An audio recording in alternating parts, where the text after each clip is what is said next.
我今天来跟你们分享要怎么在美国买淘宝，然后转运到美国。我自己是觉得这个过程还蛮复杂的，所以我想要做这个影片来跟你们分享我学到的东西。这个影片会是一个一步一步的教学，那我们赶快开始吧。那我们先来谈运货的价钱比较。如果我们用同样的运货时间来比较的话，淘宝直运手重半公斤大约是14块美金，它的续重每半公斤大约要7块5美金。那超过10公斤的话，每多1公斤就是14块美金。转运的话，那我是用 SuperBuy， 每半公斤大约8块5美金。这整个过程需要用到3个平台：淘宝、SuperBuy 还有阿里 Pay。淘宝就是逛街购买东西的界面，SuperBuy 就是转运的界面，然后阿里 Pay 支付宝是国内的支付平台，有点像我们这边 PayPal 的意思。在 SuperBuy 创了一个账户之后，可以去 APP 里面点我的仓库地址。通常这个地址有2个地方，一个在中国和一个在香港。我的仓库地址是在中国的，那这个地址就是淘宝运送的地址。有了这地址，我们现在就可以去淘宝上面逛街啦。在淘宝上面逛街的时候，要记得不要逛得太忘我，因为他们转运的费用是以重量来计算的。那我们现在决定好要买的东西，那我们确定一下收货地址，就可以点去支付。淘宝上付完钱后，可以先去 SuperBuy 提交转运订单，先连结你淘宝账户，这样购买的东西都会在界面上。再来，我们就选择我们想要转运的商品，然后加入转运清单，最后选择提交转运订单。通常在这一步，我会选择验货核对，然后我不会选择原箱入库，毕竟包裹的运费是以重量来计算，那原本的包装可能会让重量重一点，这样运费就会比较贵。当商品寄出之后，还要再去 SuperBuy 上面填写物流资讯，这样 SuperBuy 员工才知道包裹什么时候会到。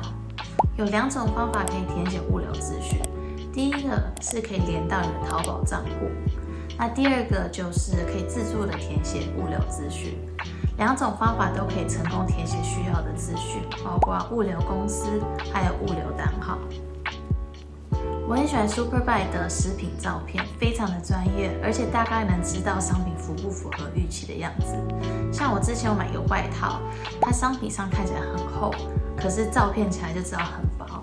可我当时没有退，因为寄回去的价钱会比实际的商品还贵。那我有一个朋友跟我分享过，他们有发现我朋友商品缺了什么东西，那我朋友立即跟卖家说，还好卖家有补送。所有商品都入库之后，就可以开始转运了。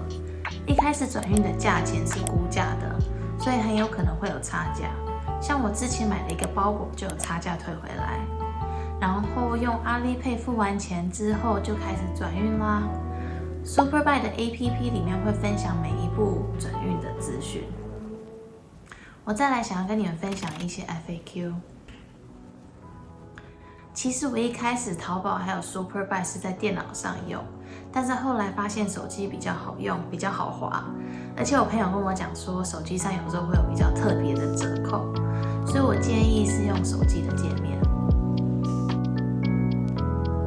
我的衣服包裹我是用云图服装专线，从包裹开始运输大概需要花8个工作天左右。我另一个包裹有包括项链、耳环，还有手机壳，我是用云图空运专线，这个就花了大概15天的工作天。2个的运输方法其实都是说10到15的工作天。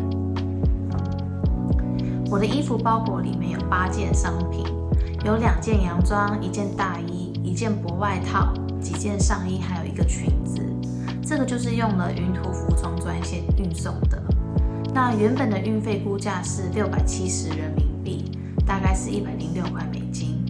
这个就是我刚刚有分享包裹有差价的。最后它的运费是589人民币，大概是93块美金。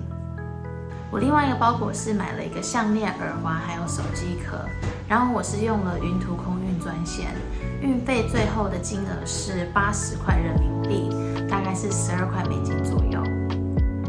再来，我想要跟你们分享逛淘宝的一些小技巧。第一，我想要跟你们分享的就是逛淘宝的时候，一定要看一下买家的评论，有尤其是买家秀。这个就是所有购买商品的客人，他们会分享一些图片啊、影片，然后他们的评论。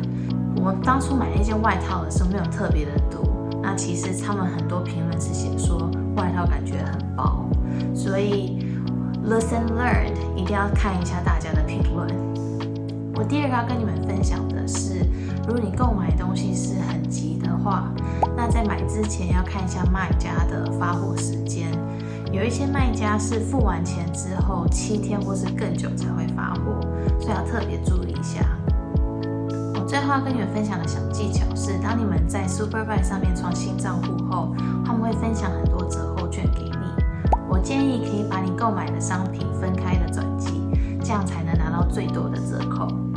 现在其实有很多不同的方法可以在淘宝上面逛街，然后寄到美国，可以淘宝直运、转运或是请人家代购。那今天跟你们分享的是我自己经历的 Superbuy 上面转运方法，其他的方法我还没有试过，可能之后会试试看。那好用的话再跟你们分享。那今天影片就到这里，我们下次再见喽，拜拜。